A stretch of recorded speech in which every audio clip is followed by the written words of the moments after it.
So here's mom or dad, grandma or grandpa, great grandma on the couch. These could have been the angry parents. They could have been the sad, scared children. But here they are on the couch. We all have parents or somebody that we care for that's getting older. Families don't age out of conflict. Probably if we asked you to picture a family, you would draw the mom, the dad, and the younger children. We're asking you to draw the rest of the people in the room. The definition of elder caring coordination, which is modeled after parenting coordination, it assists the elders, the legally authorized decision maker for the elder, and others who are participated by either court order or invitation to be able to discuss together and plan for all of these transitioning periods of the elder, because we know different than children who become less dependent, elders become more dependent.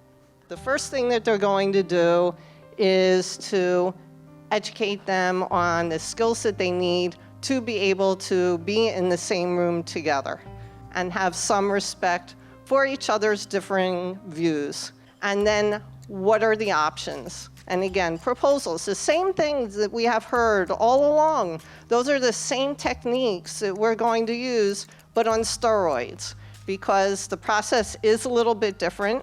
Instead of having a dyad in the room and maybe their attorneys, there have been cases with 7 siblings in the room together, and that's not so unusual. So we don't have a parenting plan, but we do work very diligently with a flexible, always ready to change according to the need of the elder and the family members care plan that breaks into baby steps, the things they need to do to make sure that mom and dad, or mom or dad, are safe. The elder caring coordinator or EC can make recommendations, and within the scope of the agreement, they can make decisions. These are not decisions like, where is grandpa going to move to? Or who is grandpa's doctor going to be?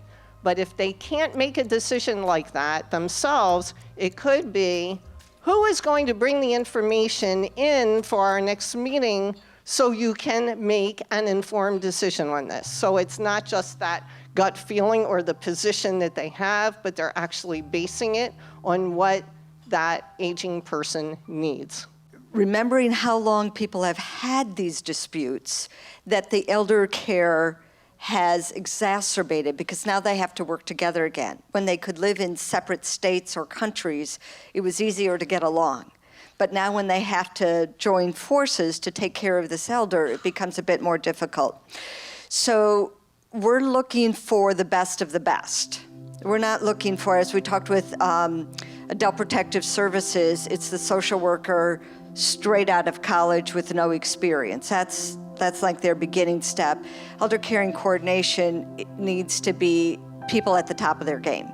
They need the training. So think about family mediation as your basic training in both family dynamics and in conflict resolution skills, and then elder mediation to understand group dynamics and capacity issues of the elderly. So as many of you have said, that a distinction of high conflict is it's not about the issue, because if you resolve the issue, they have 10 more in their back pocket.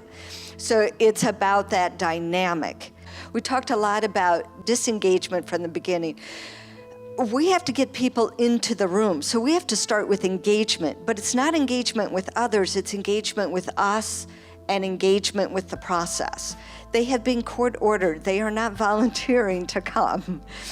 So getting them involved and seeing what's what's in their best interest. So engagement for everybody to be there. And then we're always looking at goals. We have a little tiny agenda. What's the agenda for today? Where do you want to start?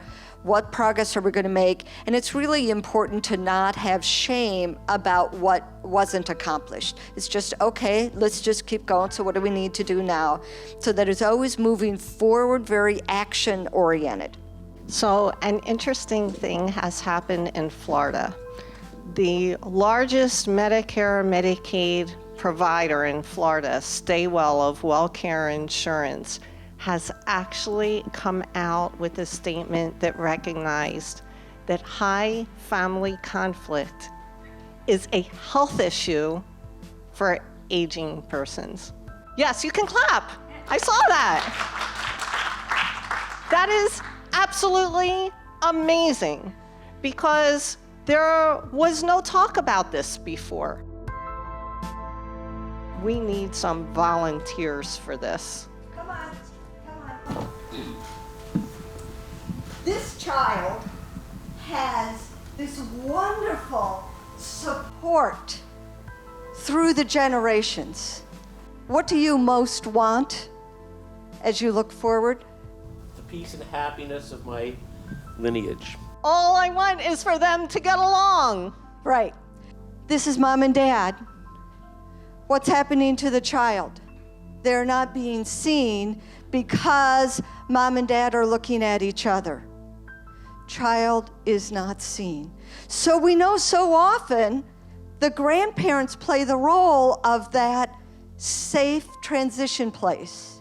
The grandparent will play the role of calming this one down, hopefully, right?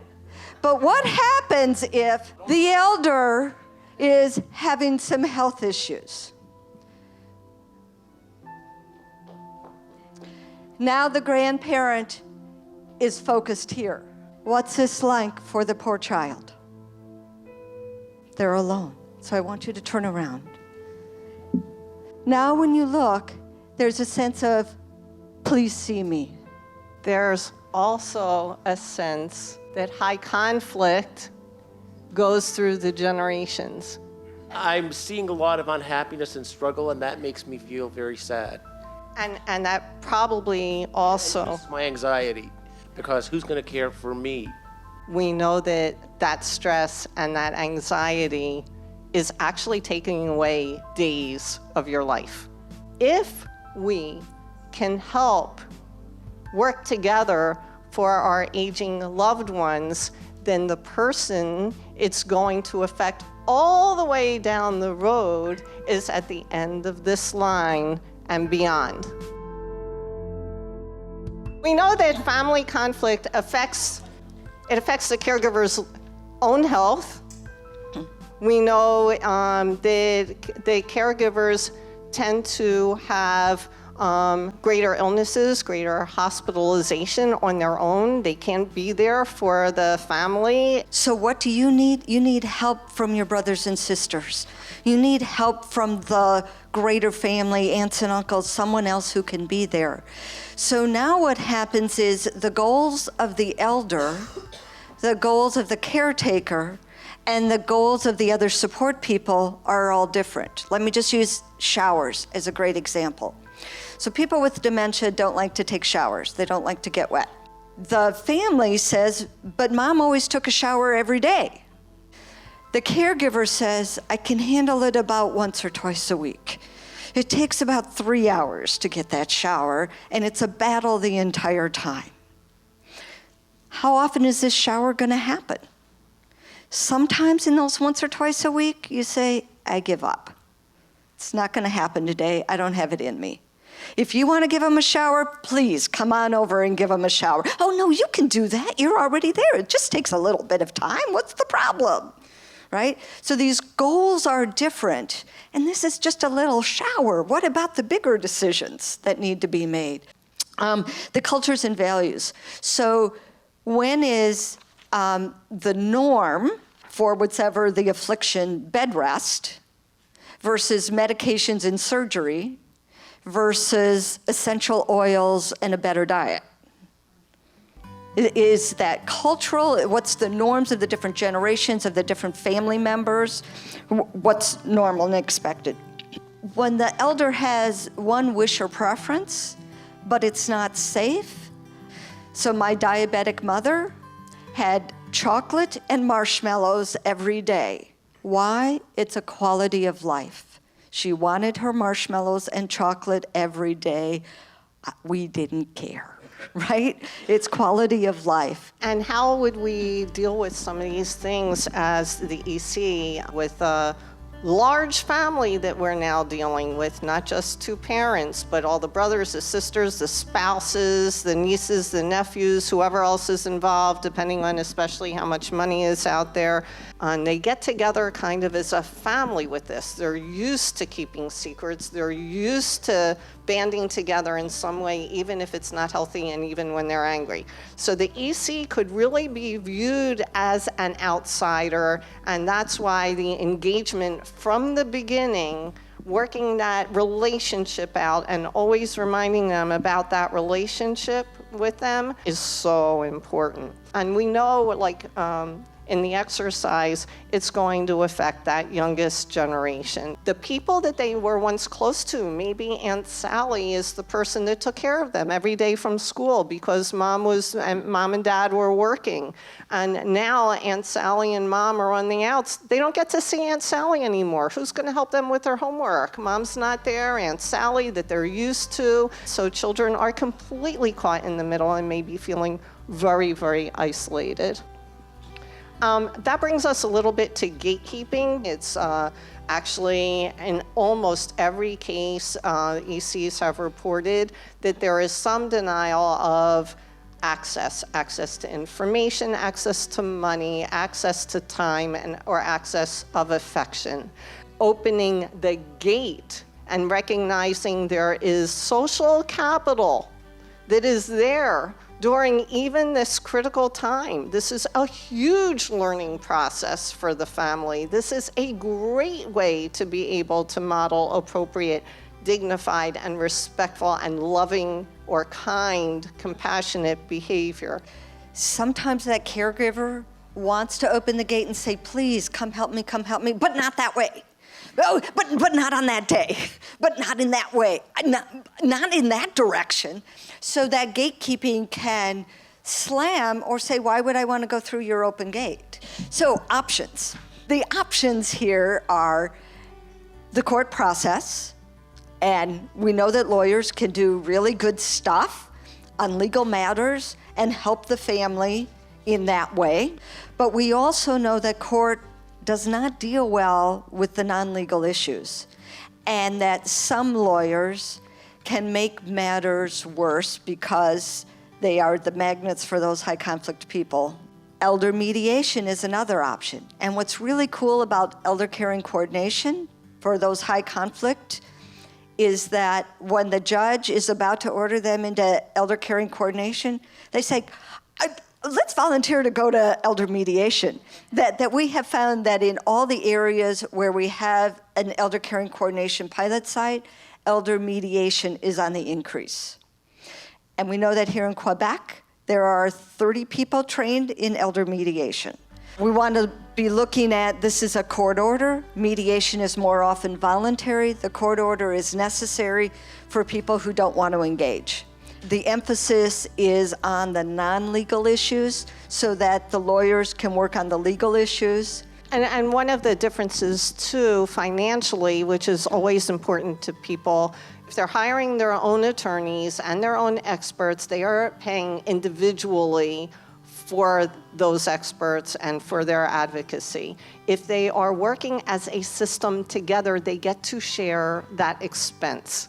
We have other areas that are looking into elder caring coordination now, and we hope when you go back, if in your area you think they need to expand the process of conflict resolution for elders the way they do for families. After all, it's only fair. Elders are part of a family too, remember, that you call us and let us know.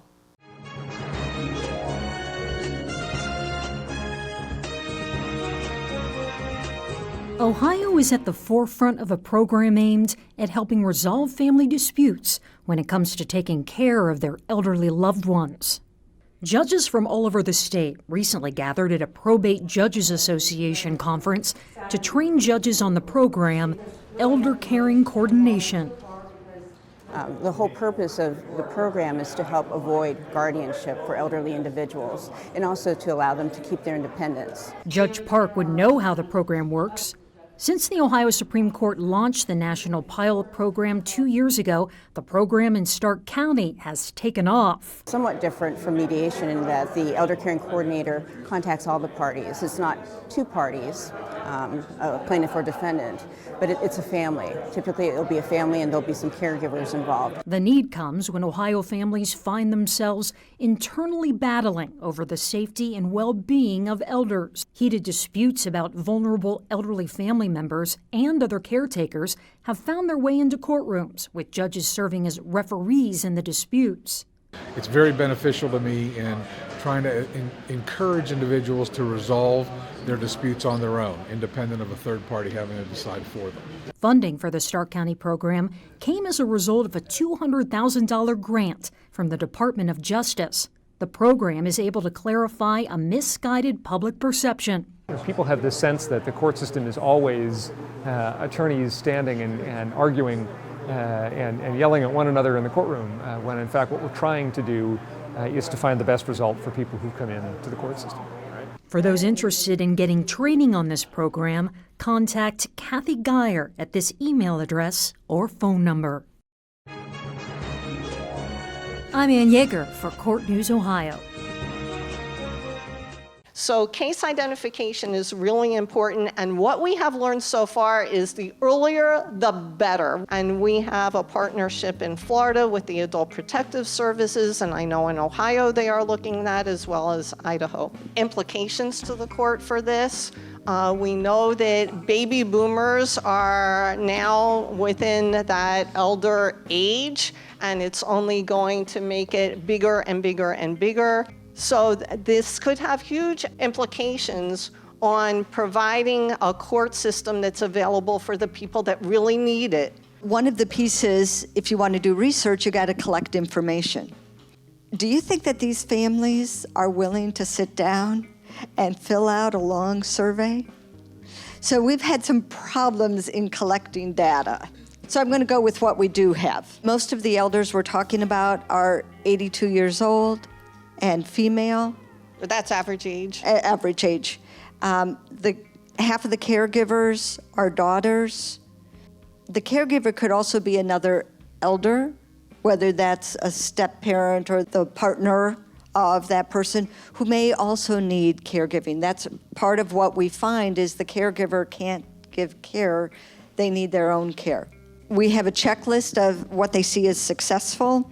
Their ideas are to be able to better focus on the elder, that the conflict is reduced because they don't also want this to continue. They wish they had a relationship with their family members. They avoid litigation and can save money along that. And that when they get referrals, they often can't use them because they don't get the rest of the group to go along with it. Elder caring coordination is usually ordered for a term of up to 2 years. And that's to carry the family through the transitions of the aging person and the ebbs and the flows in their health and everything else that goes on during that time without having to go back to court. But what we have done all the way along is had monthly meetings with the pilot site administrators, the judges, and the ECs. And we've collected a lot of information, but we've been able to hear the judges say those cases are not coming back to us with the frequency, if at all. Benefits, you have a chart of benefits that we have given you, but similar to the benefits of parents with younger children, the elder caring coordination process is being able to help the parties be more cohesive together, help them all be at the bedside, even if not together, at least at some point before the elder dies, and to provide that legacy for the rest of the family.